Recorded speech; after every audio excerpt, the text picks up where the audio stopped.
Okay, well, let's just get started, and people can listen later, and I will also share this presentation. Thank you. So you can follow. So here's what we're going to be talking about. AI, ChatGPT is the hottest thing right now, and it has actually made a profound difference in the job search. There are also some issues and problems that is important to keep in mind. In every conversation I have about job search, interview preparation, resume, I always emphasize that every resume you submit has to be personalized to the job description. It has to match the specific requirements of a particular job, always. You can send 20,000 copies of the same resume to 20,000 job openings on LinkedIn. It's super easy. You just click apply and you're done, and it just goes into the black box because your resume will not match what the hiring manager had in mind when they were creating the job description. It is super important to customize. It used to be a lot of work, at least for the first probably month or so, until you get to have a set of maybe 5, 6 resumes that are specific to 5 or 6 different flavors of roles, and then it's easier to customize. But your achievements, your contributions, what you did at your work, they have to be a proof that you are the best person for this job. And it's not just saying that you had this title, it is how good you were at it. So all of that has been greatly simplified with an introduction of these AI tools. So I will walk through about 20 use cases that can help in job search. We will talk about which tool to use and what to trust when you deal with AI. So there's some very significant limitations. There are currently 3 major. Okay, let's see there. So there are 3 major AI tools based on large language model, LLM. They have been trained on terabytes and terabytes of data with some limitations. GPT 3.5 and GPT-4 are the 2 most prominent models. The limitation is that they only have knowledge of things prior to 2021. So they have no visibility into the latest developments. So they will not be, this model will not be able to be super helpful when it comes to like something that is super, super new. But it has a very good foundation, and if in most cases it will be able to provide help, but you need to be aware of that limitation of the 2021. GPT-4, if you have a Pro account, has ability to browse the internet. So it will have access to internet, so you can provide it with a link and it will go research. But it hasn't been trained on the new data. So even though it is aware of the internet, it can look at particular websites, it will not know the preponderance of information. So that's important to keep in mind. Bard is a Google ChatGPT equivalent that has been just launched for public access just a couple of, probably last week. It has its own quirks. I find ChatGPT to be more helpful, but it's always good to cross-reference and test how this engine gives you the answers versus ChatGPT. This is free, ChatGPT, if you want to use the latest and the greatest iteration, ChatGPT 4 is paid, but it's only $20 a month, which I think is a really good investment. And finally, we have Bing, which was also open to general public. That's Microsoft. I personally find it the least helpful of the three, but based on what you're looking for, your industry, your specific skill set, you may find value in that. So I would recommend testing all three and then cross-referencing. So the key in having a meaningful interaction with the AI system is that you need to tell it exactly what you're looking for. It cannot read between the lines. So the art of creating a prompt and optimizing the prompt is the key to success. So let's say you're looking for a particular job. It can help you with the general job strategy. And the prompt will read something like, please suggest a list of effective job search strategies for this industry, this level of seniority, this type of geography, this just be very, very specific. It tends to sometimes go into buzzwords because it's been feeding on the text from the internet, social media, marketing materials.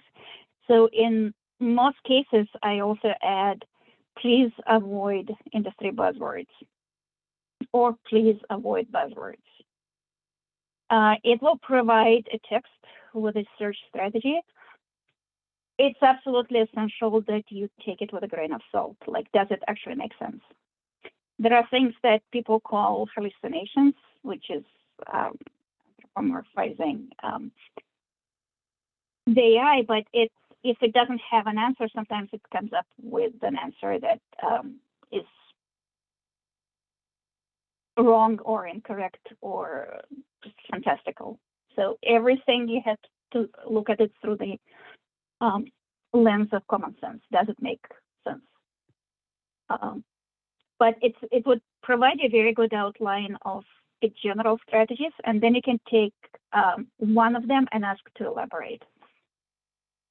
So it will provide, say, 10 top job strategies for what you're looking for. Pick one, like number one, and say, please elaborate on topic number one. And you can keep on going until you get to the level of granularity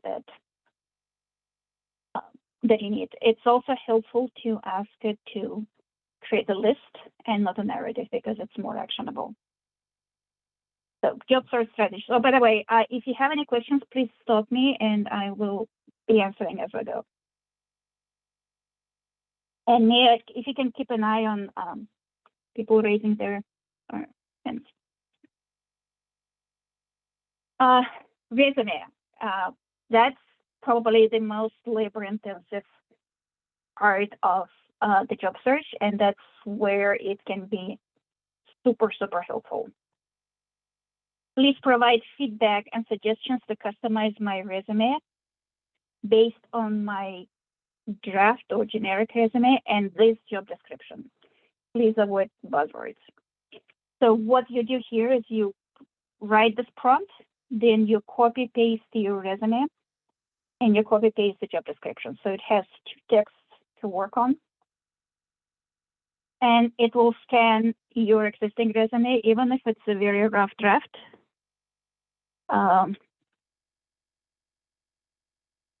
And suggest improvements based on the job description. You may need to iterate several times. Always keep in mind common sense. It may go somewhere in a direction that doesn't make sense to you because you are the subject matter expert in this industry. So you don't ever use the verbatim of what ChatGPT, I'll just say ChatGPT because that's the tool that I use most of the time. Don't use word by word what it is providing. Always think about how you can customize and make it your own. You can also provide a sample of your own business writing and ask it to create the resume based on your personal style. That will be even better. The more customizations, the more you interact with it, the better it will know you, so it will provide you more meaningful answers. But this is the best way to create a resume that is custom to a particular job description. And there are several other tools that I will be talking about, or several other use cases. But this is your starting point. Cover letter. A lot of people don't take advantage of a cover letter, but cover letter is your elevator pitch. It's the way for you to highlight your achievements and why you think you're the best candidate for this job.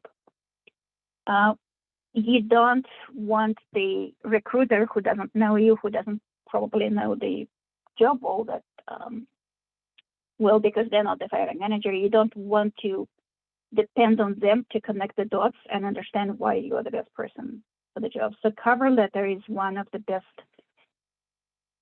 probably second best after the direct referral from somebody that knows you personally.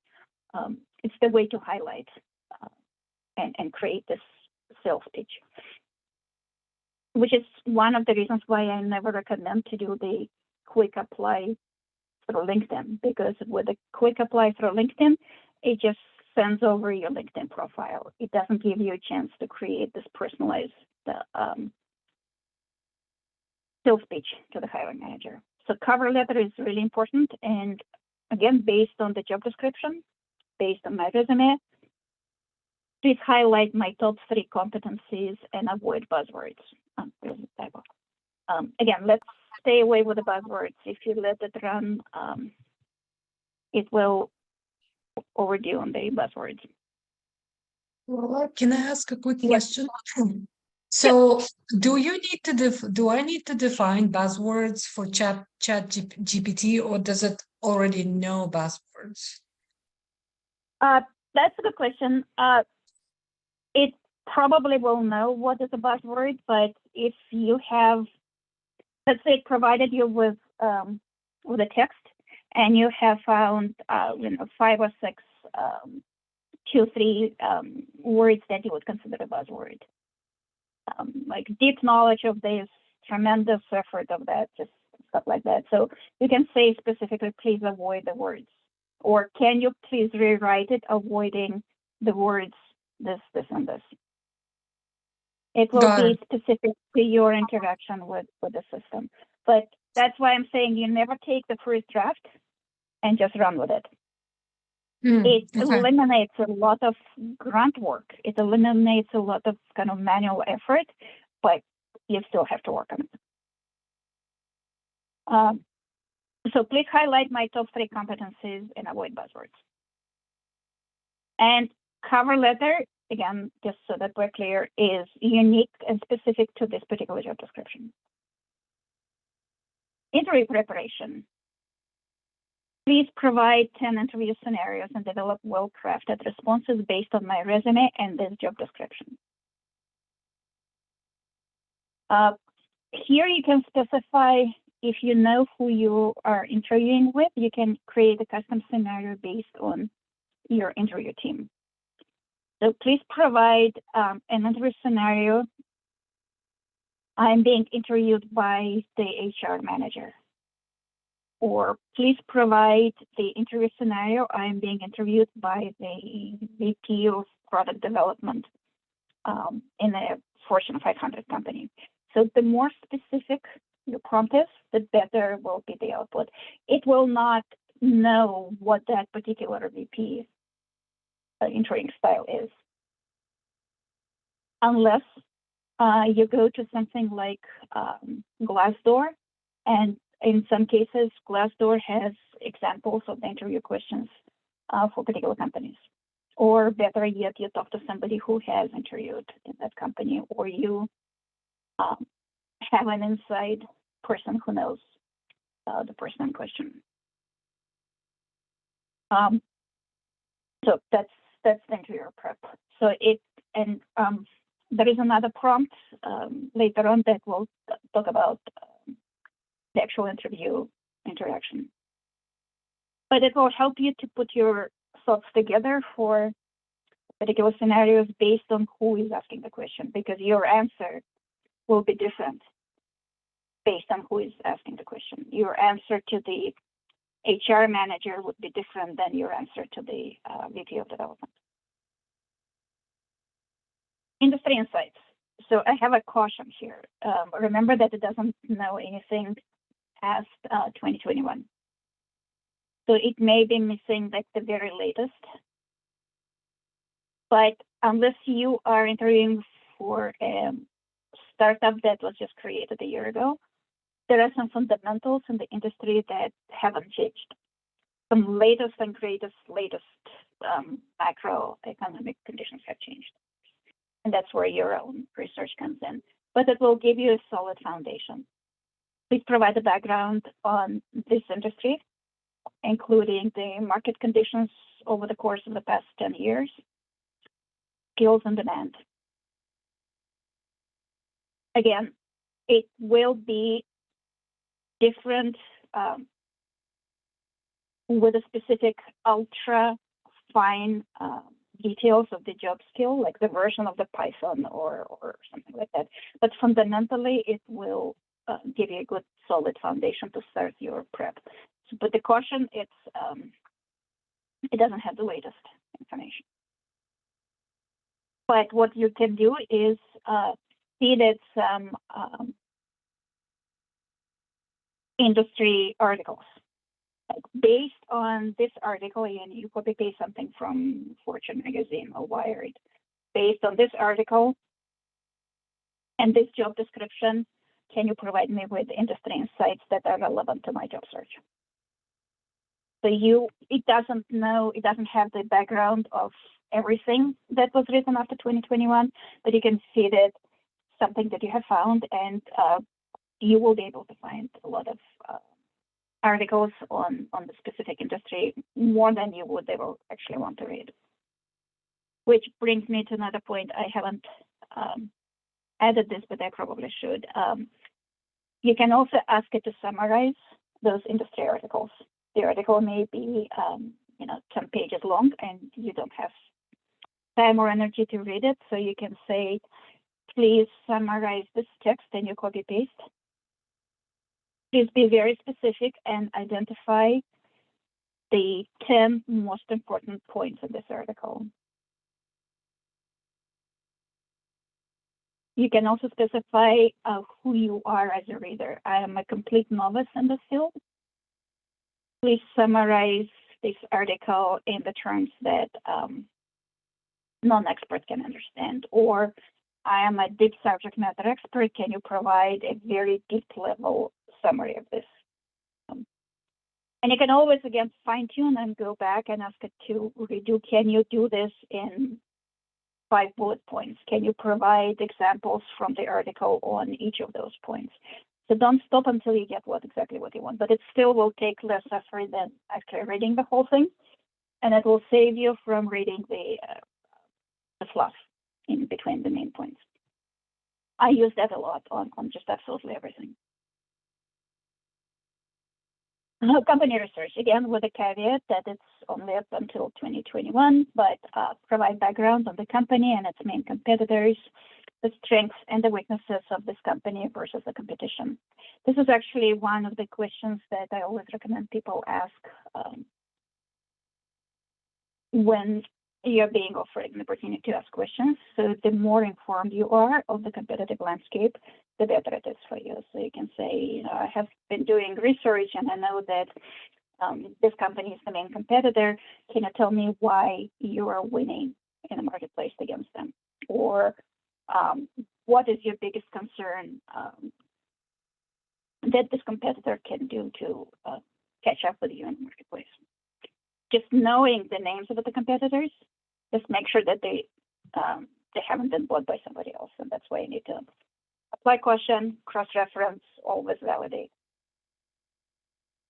And companies are being bought so quickly that something that was an independent company yesterday would be something else today, and there's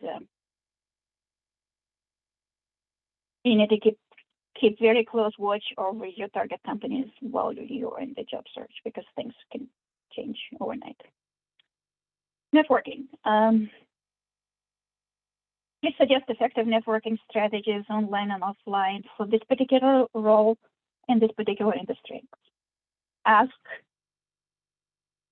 the chat GPT to be very specific.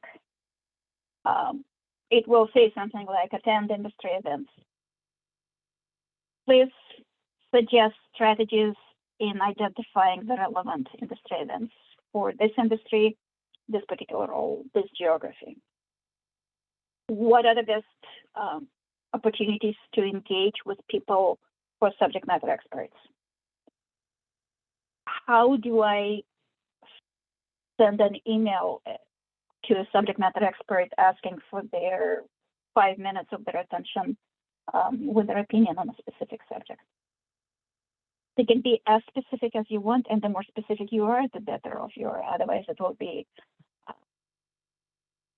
fluff, and like you get those what they call listicles. Top 10 strategies for this or that.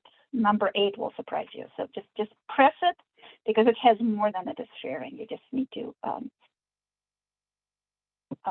explain who you are, like create this persona of a person asking the question. Salary negotiation, that's a very challenging one, but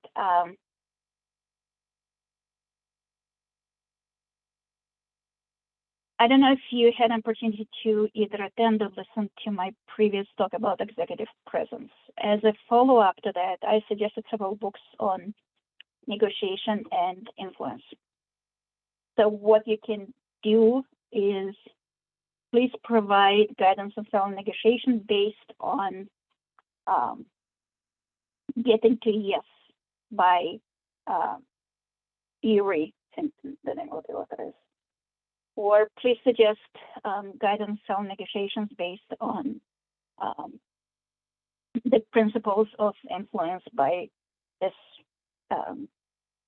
sociologist or behavior expert. There are several models of influence in negotiation, and if you look at the list, and maybe I can share the link. Each of those, the authors that I mentioned, have their own slightly different approach. They're all kind of fundamentally very cohesive, very coherent, but they have different examples, different principles. So you can ask for the salary negotiation strategy based on the framework defined by this this particular thinker.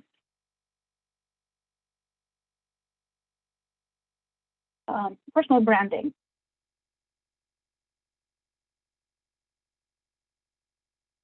Is really important, and I actually am planning a separate workshop on developing your personal brand. Like, who are you? What is different and specific and unique about you? And I'll give an example.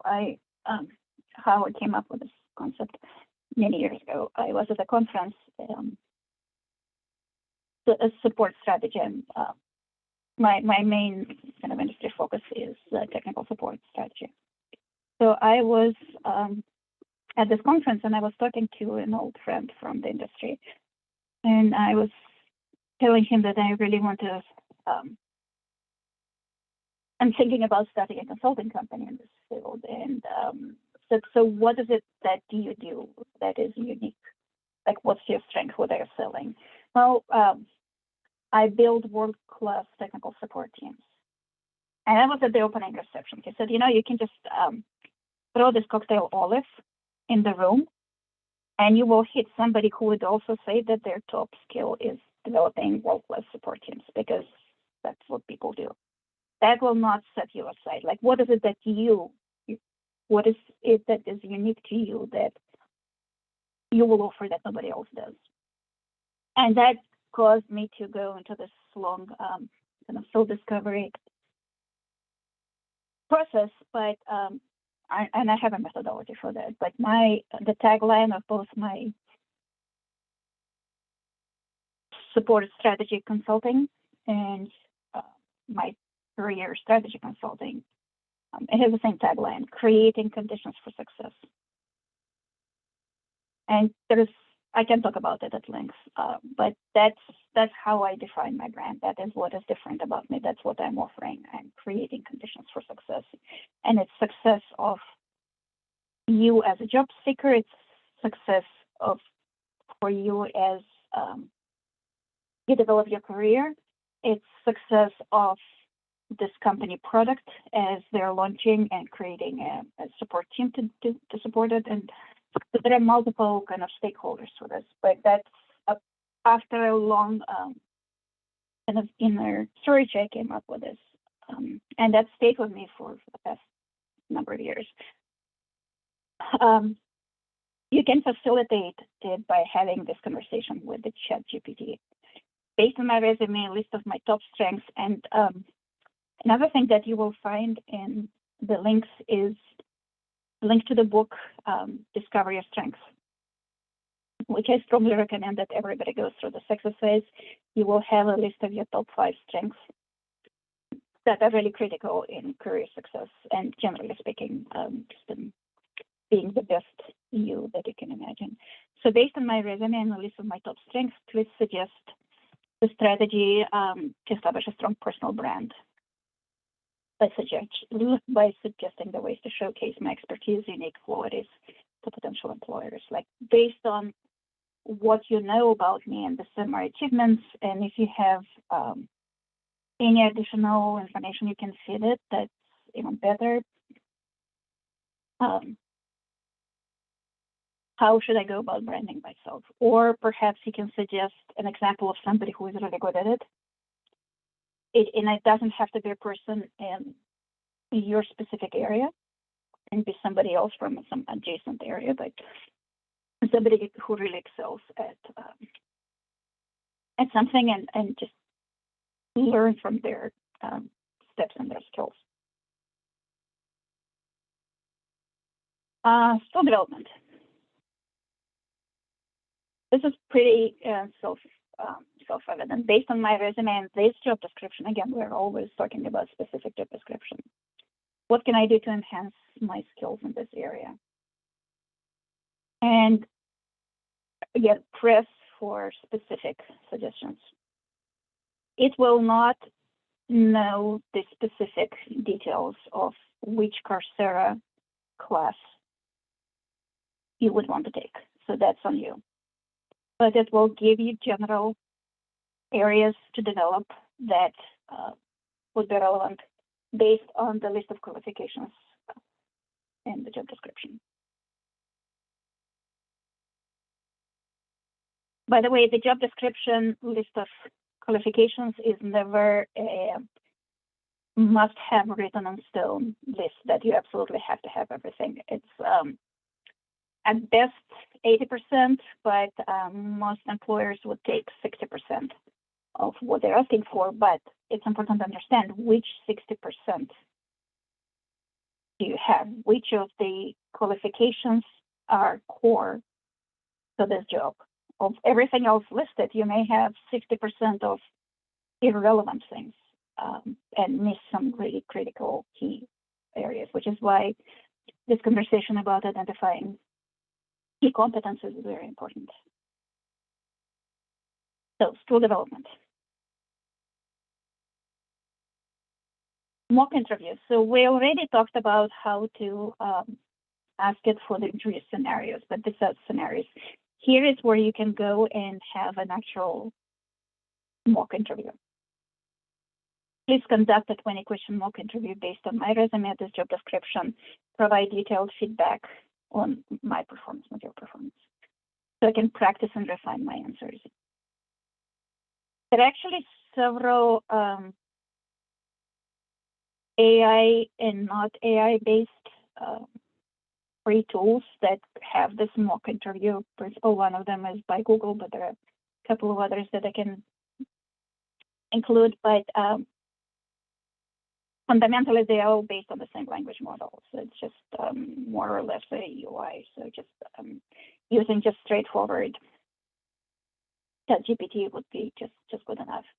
Notice that I'm saying very specific. Please conduct a 20-question mock interview. It can be 10, it can be 15, depending on how much time you are allocated in the interview, if it's a group interview, or it's individual interview if you have an hour or 15 minutes, so you can customize this. But the more opportunities you have to practice, the more confident you will feel. And then it will provide you feedback and you can repeat it, taking their input. Industry-specific terminology. Please explain this term using examples and references.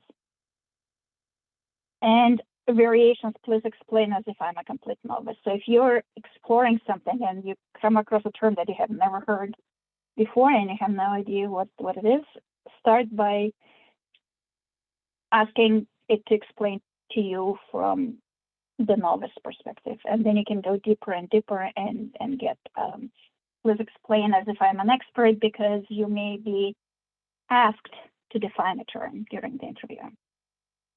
Like when I say this, how would you explain the concept? So that's, in this particular case, it will be really important to be able to answer from an expert position with expert language. Again, limitation of the 2021, but you can find an article on this topic and feed it to the ChatGPT and say, can you please describe this based on this article or these two articles.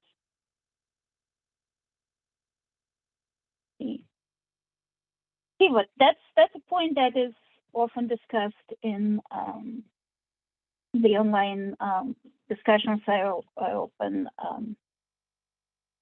Probably one of the most common areas that people come to me in my work with Ukrainian refugees that are relocating here, and they're trying to figure out how to apply their prior experience to their new life here. So, or people are just decided that they don't want to stay in finance anymore. They've had enough and they wanted to try something else. So this is a very important conversation to have, and ChatGPT is very, very helpful. Please review my resume. I'm contemplating a switch from the finance into the program management. What skills and experiences do I have that will help me succeed in this new role? And what are the skills I need to develop? This is really empowering, because I have experimented with it myself, and it made me feel really good about myself, because it was able to identify my strengths based on, well, a well-developed resume that I have built. It can tell me specifically for the type of role I'm contemplating, what in my background would be a strong point. And that's what you will want to surface in every interview. And this is what you would have to surface in the answers to the questions. And this is what you would want to surface in the cover letter. So this will be your top 3 to 5 things to push, because you need to be able to connect the dots for the interview team. You cannot let them figure out why you are a good fit, especially if it's a pivot and it's not a kind of a straightforward linear progression, which is, by the way, really, really helpful for the team to have diversity. And the diversity is not only diversity of, gender and sex and age and language and background. It's also diversity of experience. So somebody coming into program management from finance would be really valuable addition, because they will have the subject matter expertise of the field that can inform the discussion in the group and give them additional insights.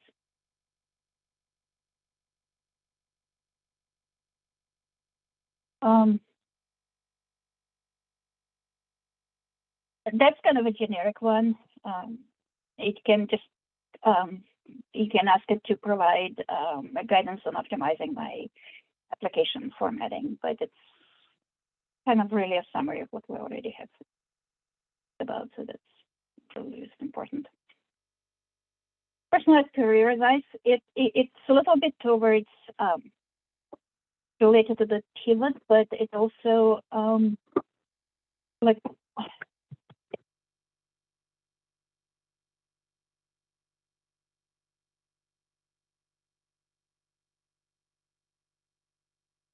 okay, can you hear me? Okay. Yeah, somebody was calling. So if you want to explore your career direction, like where do you want to go from here? Do you want to develop into the management or more subject matter expert, deeper technical, more generalist? You can have the conversation again, giving the system insight into who you are, your resume, your strengths, perhaps several job descriptions, perhaps several LinkedIn profiles from people in this industry that you have been following.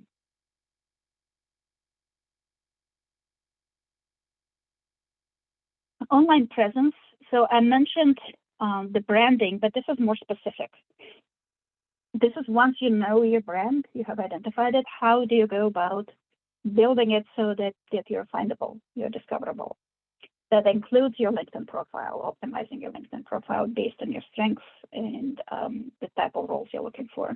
But it's also creating professional websites, ChatGPT, and there are several specific tools and where you can actually truly draw a web page on a napkin, send it a picture, and it will build the website, including the code. So like it can just do the development, or it can suggest an outline. Not the graphic element, but it will do everything else.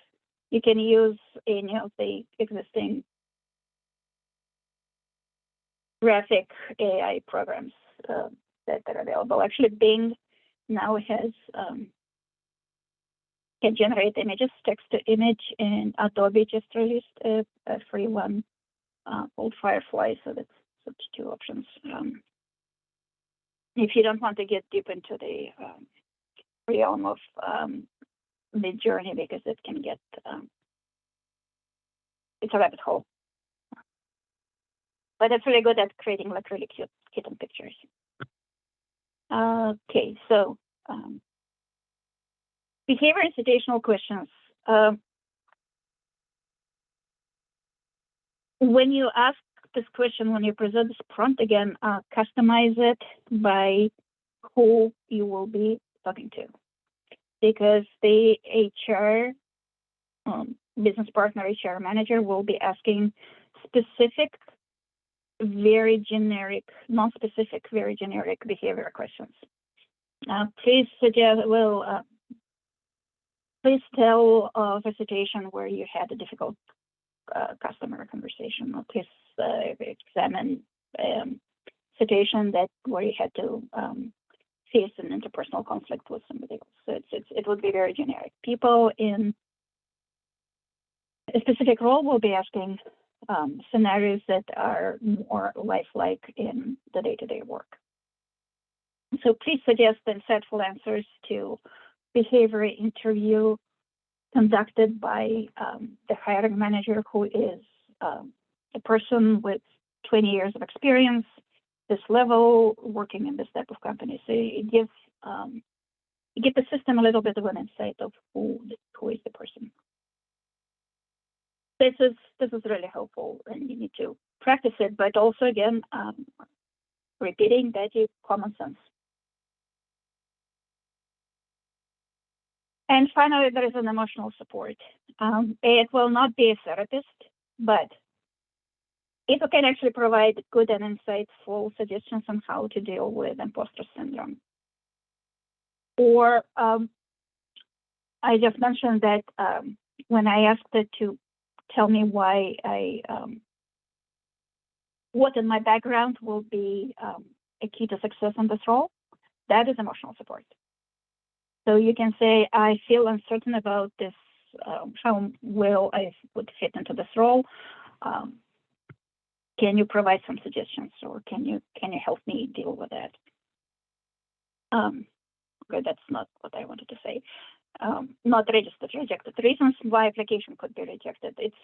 It's super important to not take the rejection personally, because you're not being rejected. Their notion of you is being rejected, and that has nothing to do with how well you're qualified. You might hit all the key points on the top, 60 or even 80%, and you're just perfect fit. It's like the job description is written specifically for you.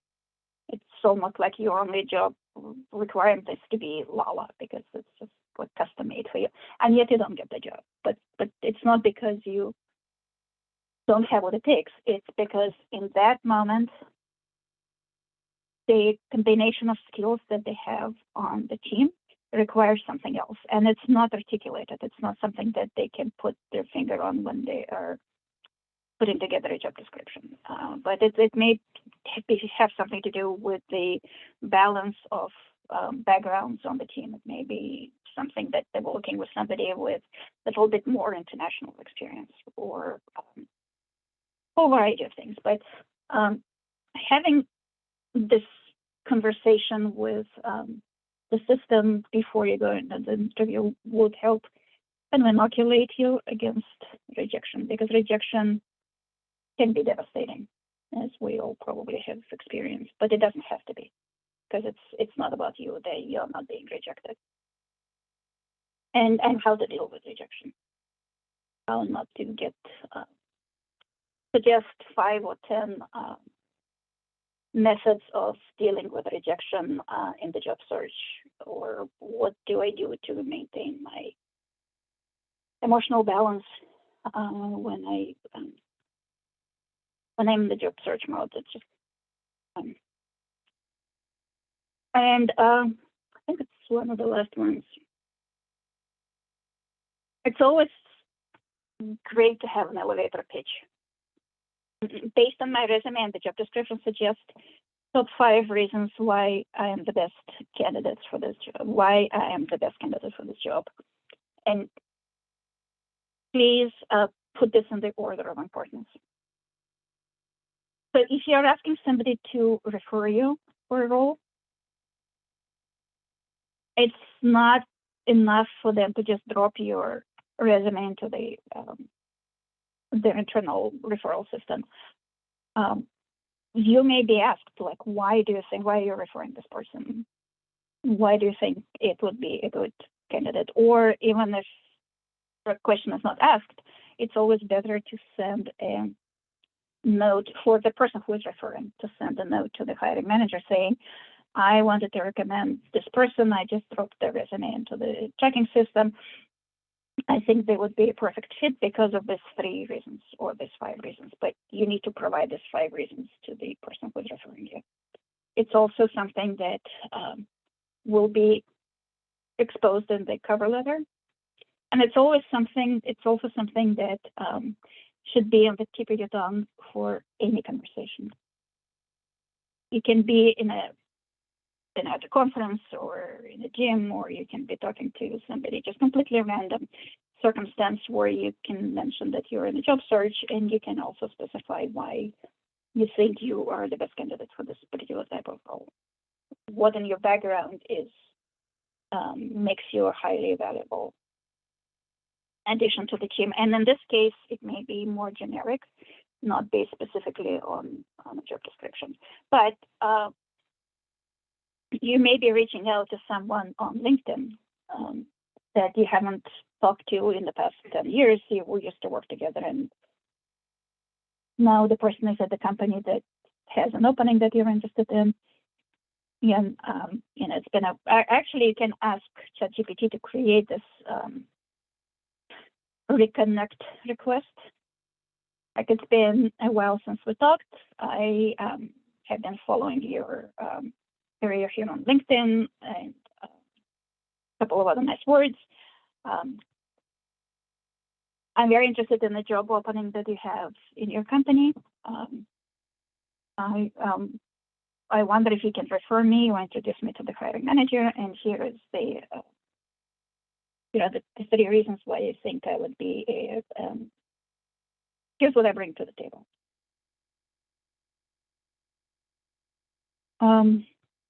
Key competencies, that probably should be earlier. So it goes along with the preparation of the resume. Like based on this job description, please identify and provide the ordered list of the top competencies for this job. This is what will help you understand your skills and your achievements, and the ones to highlight, because in your resume you always want to say not only what you did, but were you good at it. And to do that, you need to identify what is the most important element that they're looking for. And it may not be, it actually will never be everything on the list. But asking the system to analyze it and give you an ordered list is a helpful way to get that insight. But again, common sense, double check your work. And finally, thank you notes, which I always recommend people do. This is your final self-pitch. This is an opportunity to highlight something that you wish that they remember after the conversation, which is why it's so important to do it on the same day. Ideally, you will be able to take interview notes. So you will be providing the ChatGPT with your resume, the job description, and your interview notes. So based on this, can you please suggest a sincere, thoughtful thank you note highlighting this element? Maybe there was something that you wish you had more time to spend on this particular topic, and this is your opportunity. So thank you note is a great enhancement to the interviewing process. Caveats, I already talked about the fact that it's only information up until 2021. It will do a really good job at summarizing the text. You can ask it to summarize a book, but ChatGPT does not have access to the actual text of the book. So if you're asking it to summarize a book, it will do it based on other summaries and not on the actual text. And a book is too long to fit it into the system. So be careful about asking it to give you a summary of a book. It's still useful because it's based on multiple other summaries, but keep in mind that it hasn't read the book. With the text of an article, of course, it's different because it will consume it and give you analysis based on the actual text. And always double check if you are, especially if you are entering a company or a vertical that you are not a deep expert in. Find somebody who is and ask them to validate what ChatGPT is saying, because it may go like somewhat off. Because like one of the pieces of information it's basing its analysis on is actually wrong, because good people can be wrong on the internet. So it's reading something that actually is crap. So keep that in mind. Which is also why I'm suggesting that you double check with all the 3 systems, because they have slightly they use different algorithms. Additional tools. I will send a list. I'll put it on my website of additional tools that can be helpful. So there are some kind of targeted tools, but you can look into them. Most of them are not free, so you would have to pay for a subscription. But for the job search interval, 2, 3, 4 weeks, you can get a free trial. So, but there are some tools that are really good at writing summaries. There are some tools that are really good at helping with creating blog posts and some kind of specific tools, but it's so easy to get boggled down because there are literally thousands new ones coming up every week, and it can get it's a full-time job to just keep track of them, and it is a full-time job for a lot of people. So you get and they all sound really cool. So it's it can be a rabbit hole. But it's worthwhile looking into for something specific. So I will check what's the latest as of like today, tomorrow, and put it on my website, and then you can share it. And that's all I had to share. So questions? This was amazing, Lola. It's so comprehensive. There's some things I haven't even thought about, like the emotional support, or even comparing or asking the questions. Thank you so much. I guess I can stop the recording so we can, if there are questions, otherwise we're kind of Okay. like at top of the hour.